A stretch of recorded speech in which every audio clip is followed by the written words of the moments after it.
Got the 31 car going through. Yes, it is.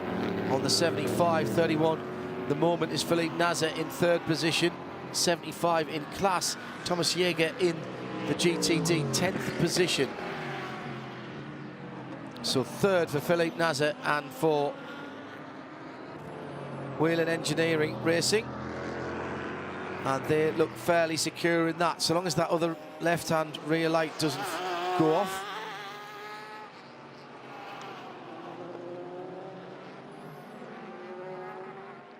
...338 laps completed.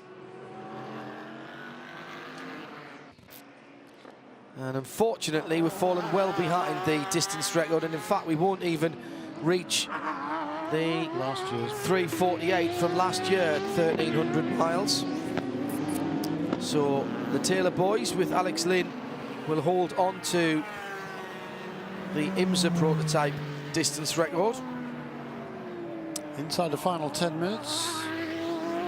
Interestingly, the LMP2 record is held by Luis Diaz and Elian Fernandez back in 2009, the same year as the overall distance record. That's 360 laps. We won't get anywhere near that either. It goes to show how quick these cars are when not hampered by full course yellows.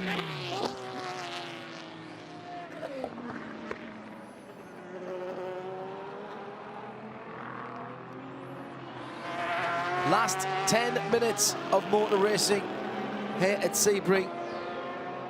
IMSA Radio live from trackside around the world, around Central Florida and here at the track. Wherever you are, I hope you agree this has been an absolute cracker. Pipo Derani steady on his lead with a 10-second gap back to Renger van der Zande, and Philippe Nasr safe now in third position. Romain Dumas in fourth position and should just about make it to the end, depending on how many laps the leaders do. He's coming up to last pit on 23.23, we're on 3:39. Yeah, I think he'll be all right, just about. What a run that will be for Core Autosport as the best of the global cars. Yeah, and to follow up on from a podium at Rolex 24 at Daytona, to come home with what looks like being a fourth place finish right now for Core Autosport, and once again on the same lap as the leaders.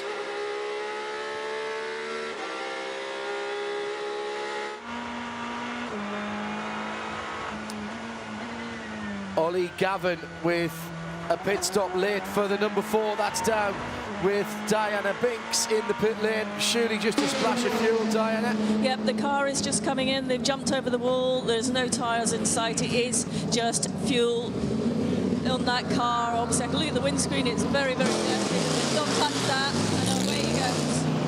Yeah, and we saw that car come in with about an hour to go. Yeah. We thought we thought that was ambitious. Yeah, it was ambitious, but look, they realised they had nothing to lose, so they coming to make the pit yellow. stop, make the pit stop. They've made their final pit stop if we get another caution period. So then the others would come in under the caution, conceivably, if there was a caution, and they could maybe stretch their fuel to the end and perhaps hold off the other guys. But it was a valiant effort by Corvette Racing. Once again, as at Daytona, not quite got the ultimate pace perhaps as some of those other cars. Well, if you look at the best laps of all of those GT LM cars, 58.4 for the leading Porsche, 58 flat for the BMW, big improvement for them this weekend. 58.4 for the second Porsche, 58 flat for the Ford of Ryan Briscoe, 58.3 for Per Guidi, 58.6 for Ollie Gavin. Yeah. You know, I don't think there's anything too wrong with what we've seen there. No, but the BMWs are certainly, they've been the big surprise this weekend. There's going to be some finger pointing and tongue wagging in the pit lane after that one, having been nowhere at Daytona, and a relatively small change, not on weight, just a little bit to the boost pressure that's allowed their engines. Yeah, it looked to me as though it was mid-range torque that they had, because that car was pulling like a train. Yep, he's pulling like a train. Indeed. and all of a sudden now it's clearly working very, very well around here. But hats off to that team, because it's been a great comeback. Balzan, I think, has just gone up into second place as Bleekemolen went wide into turn one the last time around. Maybe slightly shaken by the leader coming through, Pipo Durrani, and Balzan took his chance there and has gone through into second. Balzan into second, I'll confirm that as they come across the line. Alessandro Balzan for Ferrari. There is no GT car ahead of him. What a drive that's been in the last stint. Well, we saw how fast the Ferrari was in qualifying yesterday, with Daniel Serra setting a blinding lap, well over a second faster than the old record, half a second clear, I think, of everybody else. So we knew the Ferrari was fast. We know how good Alessandro Balzan is. So he's making great progress in the latter stages of this race, coming from what 7th or 8th position. Down to second, and he's pulled out 2.1 seconds in that lap on Jerome Bleekemolen. His valiant rearguard action undone by the leader coming through, I think, as he had to breathe a little in the first corner, and Balzan struck. Another great overtaking manoeuvre from Balzan. There's been a couple of them, hasn't there? But I still think round the outside for the lead of class by Brian Sellers on Jerome Bleekemolen at turn one. I still think that's my favourite of the weekend. Just the sheer audacity of it. Yeah, particularly on Jerome Bleekemolen. Exactly. Wow. Nick Tandy fighting his way through traffic at the hairpin, heading up towards turn 10 now. Tristan Nunes back into the pits again. More gremlins for the Mazda. That promised so much, didn't it, that Mazda effort? They had a car today. Once again, Jeremy, we've said this in the past with the previous team running the prototypes. They had a car that could have won today. Yeah, definitely. It's been a really encouraging show for Mazda and Team Yost. No question about that. Just that starter problem or battery or whatever it was that prevented that car, or clutch, we presume, prevented that car from rejoining after each pit stop, just costed an awful lot of time. But the car has been fast. It's been very, very well driven, extremely well driven. And I think their time is coming. I know we've said that before, but I really do believe it. Stonking race, or a stinking race, it says. Yeah. Tell you what, cracking race. In GTLM, Nick Tandy now is hauling away from Alexander Sims. Once again, it seems towards the end of the stints, the BMW is struggling, and Alexander Sims now not able to keep that same pace. He's now over the 2-minute bracket. Yeah, I think it's rear grip that is limiting them. He's put up a good fight, Jeremy, Alex Sims. He's really pushed hard. Got down to exactly the same times that Nick Tandy was doing. Now, Nick's just had a slow lap, actually. You'll see white flag next time around, I reckon. Correct. Just heard that from on high. My personal thanks to Bubba Clark in the TV compound here, who has been feeding me more than the odd snippet of information into my ears, making sure that we're across what's going on here. Bubba, thank you. Great to have you on site and a part of what we do. So, Jeremy, an amazing run. In the end, the winners are going to be relatively secure, but my goodness, what a story to get them here. Yeah. As Daniel Serra does a 2 minutes .671, the fastest lap of the race for the 51 Ferrari.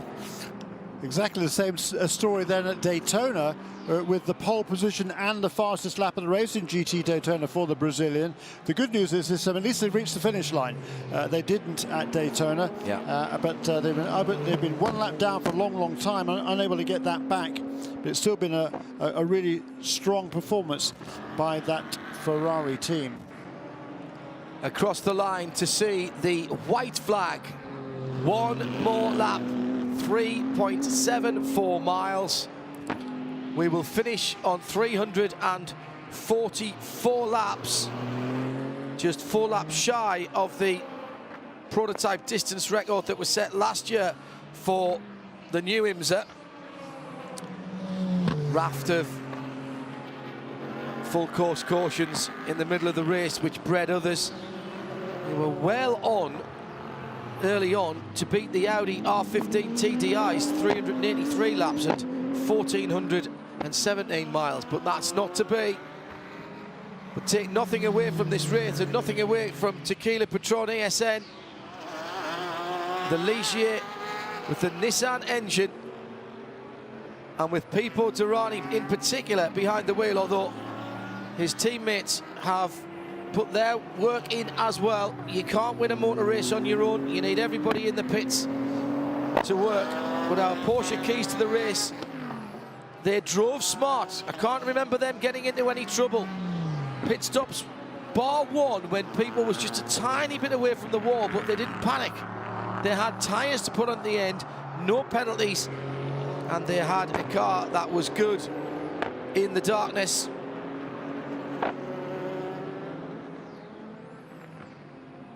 Yeah, Johannes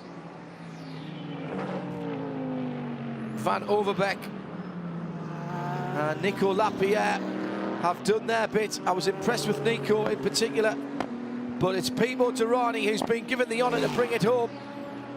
And the 2018 66th running of the Mobil 1 12 Hours of Sebring, presented by Advanced Auto Parts, goes to the 22 of ESM. In GTs, it'll be a Porsche and a Lamborghini that comes through. Harry Tinknell, so much could have happened for the Mazda. He's just gone across the line, confirmed in 6th position. Van der Zandt has gone through in 2nd. And Philippe Nasser goes through in 3rd overall, as through to win in GTD. Brian Sellers. Madison Snow did a great job as well, but Sellers was outstanding in that final stint. Drove away from a world-class field.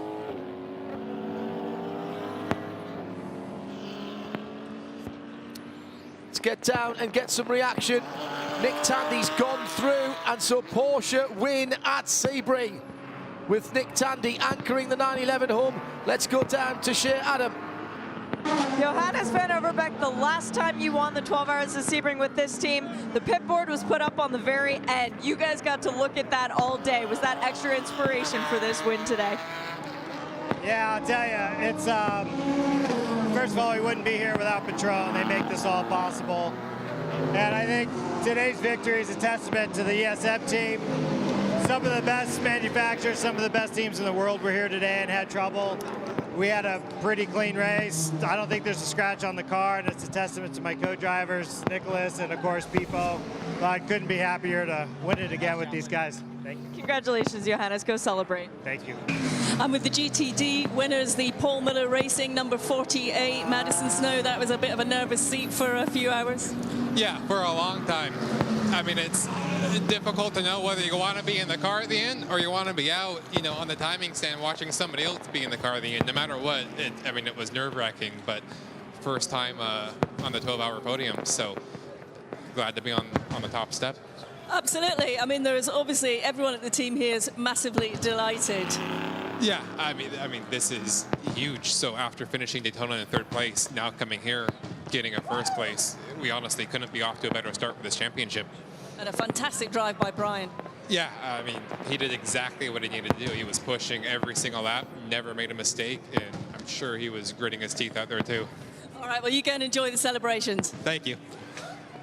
Paul Miller Racing win for Lamborghini ahead of Alessandro Balzan. What a drive that was in the last stint as well, and you've just got to think if he had made a couple of positions more early, could have been chasing Brian down. Got it down to 8 seconds at the end. Jerome Blinkenmolen with a great rear guard action will be 3rd with the rest of the Riley team. I thought Ben Keating did a great job early on in that car as well. Chris Meese, the unlucky man with the... In GT Le Mans, Nick Tandy wins for Porsche ahead of BMW number 25. And the 2nd Porsche also on the podium, the 912 car. And at the top of the shop, 22, the Nissan ESM from 2 Cadillacs, the 10, Renke van der Zande ahead of Philippe Nazé in the 31, with Romain Dimat just off the podium with the Core Autosport number 54. Shea Adam is making her way to the podium to try and get a word with one of our GTLM winning drivers, who cleared off very, very quickly indeed. Let's see if we can check in with her and find out how far around she is, and then we can still hear her. Shea, where are you? I've just been joined by the Porsche of Nick Tandy in the number 911. Perfect timing, yeah. He's just taking his time getting out. He can't believe he just won the 12 Hours of Sebring. I just saw him put his hands on his helmet alongside Patrick Pilet and Fred McAfee. Both guys had never won it before. Their best finish was second, and Nick is climbing out of the car and celebrating. He really can't believe it. Nick, you just won the 12 Hours of Sebring. How you feel?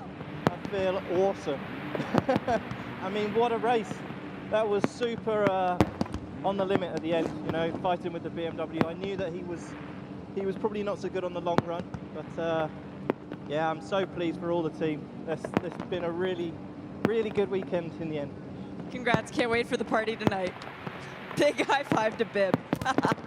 For our local radio listeners, we'll let you go away. We've still got a bit of reaction to come. You're listening to IMSA Radio. What a race at Sebring International Raceway for the 66th annual Mobil 1 12 Hours of Sebring, presented by Advance Auto Parts. Meantime, Jeremy's doing a quick bit of arithmetic. It's not even mathematics, to be honest, just a bit of adding up. Shea Adam will stay down by the podium. And don't forget, you can be there too. It is open to the public. And Shea, who else have you got down there coming towards you? I've got the number 10 has pulled into its pit box. Second place overall. But where it's going to stop. That's Renger van der Zande, the 31, the 3rd place overall, has reached its pit stop. Says, whoa, there are fireworks going off. Pippo must have jumped out of the car at this point. The 2nd place BMW and the 3rd place Porsche have both hit their marks as well. And I'm just waiting for the man of the hour, Brian Sellers, to finally get some clearance to jump out of his car. We have Alessandro Balsan